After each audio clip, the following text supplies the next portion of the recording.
This is the Washington Times front page for Monday, November 18th, 2024. Thanks for joining us. I'm George Gerbo. President-elect Trump announced more picks over the weekend to implement his energy policies as well as round out his communications team. Jeff Murdoch and Alex Miller report he announced North Dakota Governor Doug Burgum as the choice to lead the Department of the Interior, as well as serve as the chairman of the newly formed National Energy Council. Trump also said he was nominating Chris Wright, the CEO of Denver-based Liberty Energy, to head the Department of Energy. He also named Caroline Leavitt, his campaign press secretary, to serve as his White House press secretary. At 27, she'll be the youngest person ever to hold the position. Some of Trump's high-profile cabinet picks have never overseen anything larger than a Senate office or a congressional campaign. Stephen Dinan reports if the Senate confirms them, they'll take on departments with at least 100,000 employees. It's a departure from Trump's approach in 2017, when his picks included the head of ExxonMobil, 2 four-star Marine generals, and several business tycoons. Trump felt burned by many of those picks, figuring they were more hindrance than help.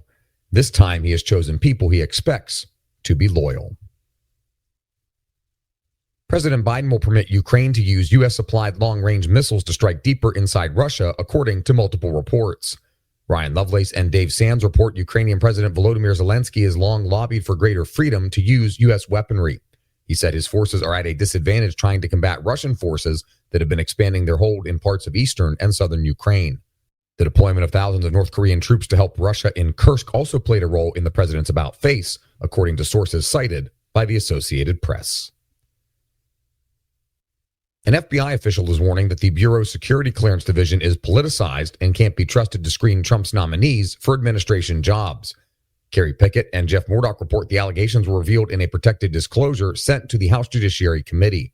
The official said the security clearance process has been contaminated by the political agendas of executives in the FBI. In a statement, the Bureau cited an executive order and the section of the Presidential Transition Act of 1963 that names the FBI as one of the appropriate agencies responsible for candidate background investigations. The House committee created to investigate strategic competition between the U.S. and China will get a new lease on life in the next Congress, bolstered by bipartisan support and supportive officials in the incoming administration. Committee Chair John Moolenaar told our Bill Gertz he was optimistic about the panel's prospects in the next Congress, given some of Trump's early appointments to his national security team. Moolenaar says that House Speaker Mike Johnson has signaled the Select Committee will continue its work and added that he heard from several lawmakers seeking to join the panel. And finally, Japan and South Korea are bracing for the second Trump administration by reviewing alliance issues, defense spending, and mulling economic risks. Andrew Salmon reports both were shaken during the first Trump administration when he questioned the value and return on investment of the military presence in Asia and demanded higher financial payments for their U.S. bases. Japan and South Korea are U.S. treaty allies and both industrial powerhouses. The United States is their leading export buyer. Find all today's front page stories at WashingtonTimes.com/front page or on the Washington Times app, and find us wherever you get your podcasts. You can also find us on social media at Wash Times for breaking news, sports, commentary, and more. For the Washington Times, I'm George Gerbo.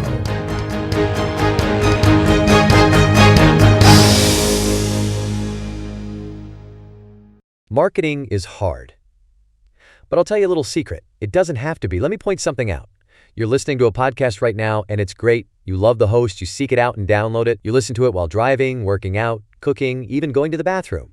Podcasts are a pretty close companion. And this is a podcast ad. Did I get your attention?